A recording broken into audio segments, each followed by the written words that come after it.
This week's Farm Basics is brought to you by satshot.com. Satellites aren't just for NASA anymore. Use the power of satellite imagery to create variable rate management zones in your fields. To reduce input costs and increase yields on your farm, go to satshot.com.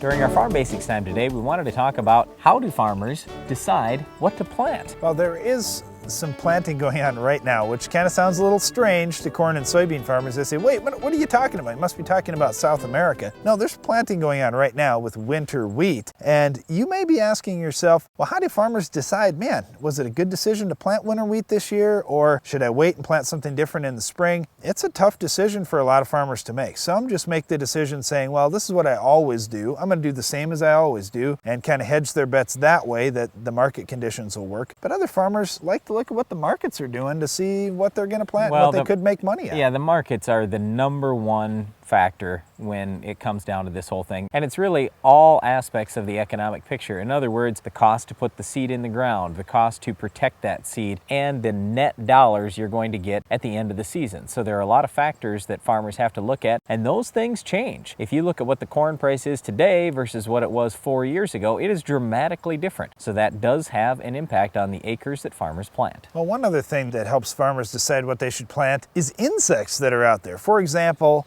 soybean cyst nematode. If you've got a nematode problem in a piece of ground, you say, you know what, I don't want to plant soybeans there anymore because these nematodes are going to attack my beans, so you go to something like corn or wheat for years. Maybe you've got a huge corn rootworm problem and you say, you know what, I'm going to go into a 3-crop rotation with corn, soybeans, and wheat, so I'm only planting corn every 3rd year out there, so hopefully those rootworms won't still be there by the time I come back with corn. Well, diseases get to be a major issue too. For example, sclerotinia white mold can wipe out sunflower and soybean crops, but that disease has absolutely no impact on corn and wheat. So typically farmers like to rotate grass crops like corn and wheat. They'll plant that one year, and the next year they plant a broadleaf crop like sunflowers or soybeans. Having that rotation of grass to broadleaf breaks up the disease cycle. Well, there are so many different reasons farmers choose to plant one crop or another. Another one is just simply time management. Like in the case of winter wheat, if you're planting a crop now, wow,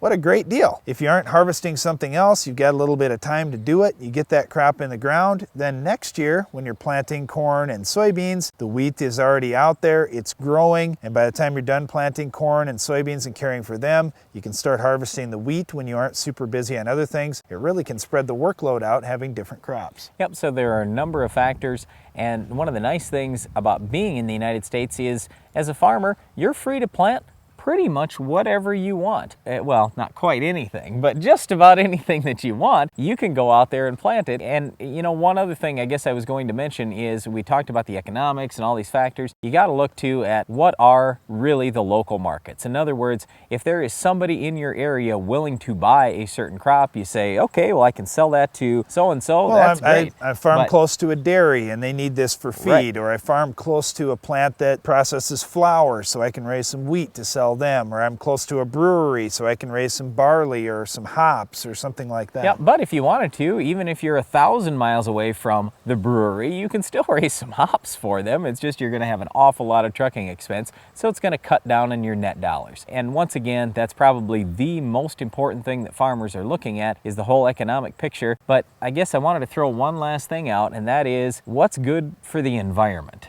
And so a lot of farmers are looking at not just how can I make money, but they're looking at how can I preserve my land, how can I build my soil. For example, on our farm, right behind us, we're in a field that's been continuous corn for probably 8 years now, and the only reason why we're raising continuous corn there is because we're trying to build that soil up over time. Having lots of residue out there, which eventually becomes organic matter, we're building that soil up so it's a much more rich and fertile soil 20 years from now as opposed to when we first got the ground. There are so many different reasons, as you can tell, why farmers choose to plant one crop versus the other. Sometimes weed control even plays into that decision. Weeds like our weed of the week could be kind of tough. Can you identify this week's weed?